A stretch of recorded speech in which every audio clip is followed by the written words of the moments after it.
We start off by slicing the patterns to split the gusset from the main pocket.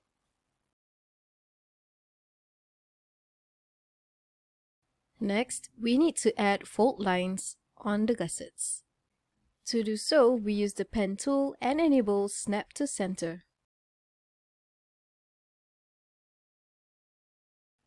Then, we add points to mark the center of these edges.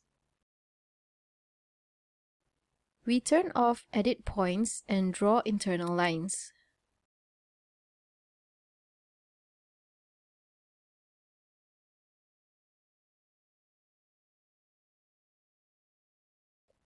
We ensure the patterns are added into 3D and use in 3D is enabled.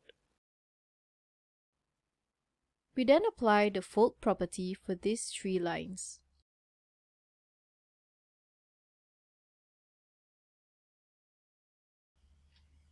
We check that the lines are folded correctly in the 3D window.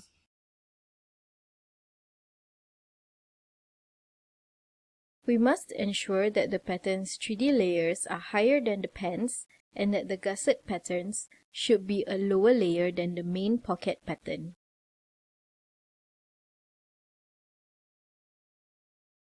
We adjust the prepare positions so that the gusset patterns are below the pocket patterns.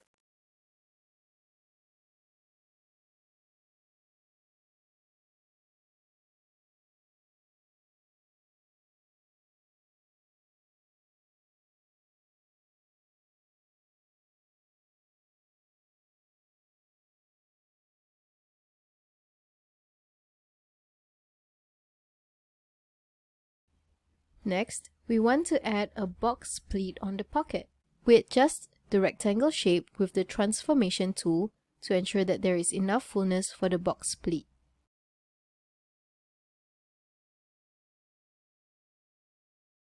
We use points and notches to mark the locations of the pleats.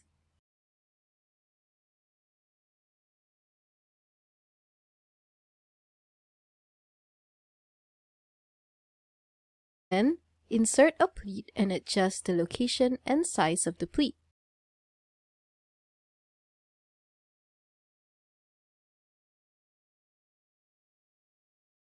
Let's stitch the pocket.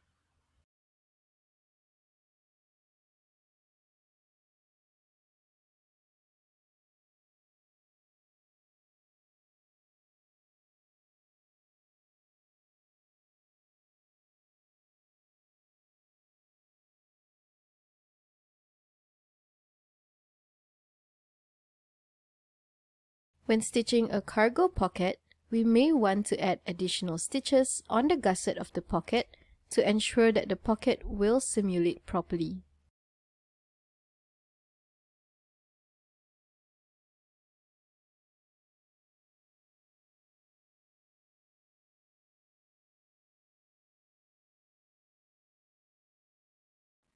For example, we stitch these edges together and stitch the gusset close first.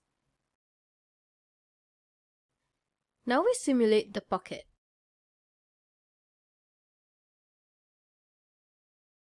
Great, almost there.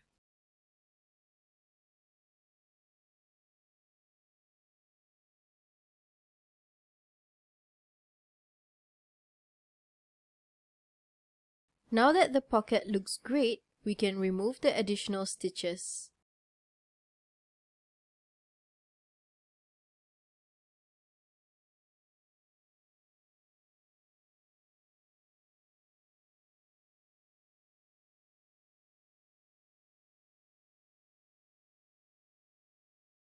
If you see any parts of the pocket that may need the additional stitches to stay in place, you don't have to delete those.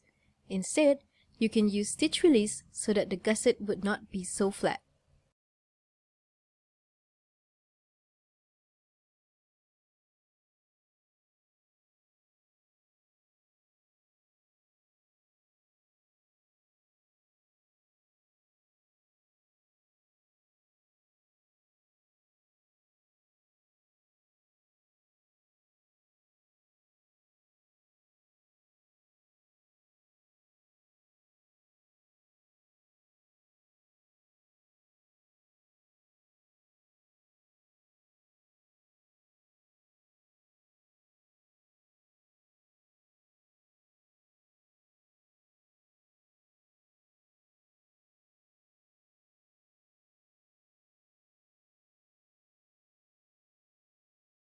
And here is the completed cargo pocket.